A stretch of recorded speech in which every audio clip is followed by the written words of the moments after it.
Last week, I mentioned tax increment financing, and this week I'm going to explain what that is. Welcome to Mondays with Marcia. I'm Representative Marcia Judkins from the Utah House of Representatives, and I'm here to talk Utah politics with you. So tax increment financing is a property tax incentive that, when it's all works out, is a win for everybody involved. And they're usually negotiated by a property tax collecting entity, like a city or town, and school districts, and a developer. And they help to fund a project when a developer says that they need this type of funding.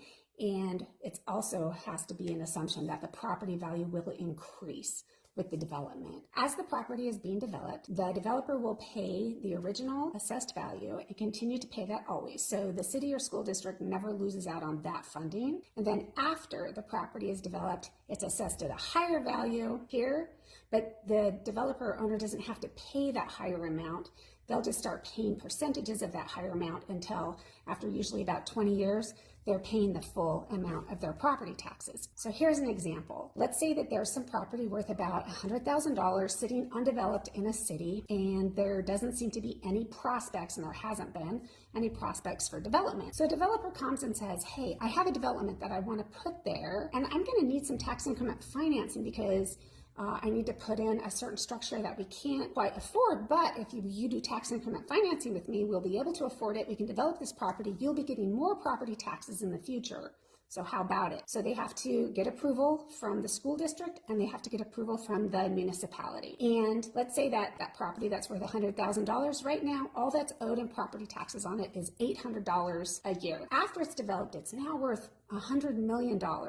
And so the assessed property tax is $800,000, but that's not going to be paid right away by the developer. They'll start paying maybe 10% of that, or $80,000. Then the next year they add 5% more and 5% more until they're paying the full amount. Well, that can be a really good deal, right? I mean, $80,000 is way more than the $800 that was originally being collected on that property.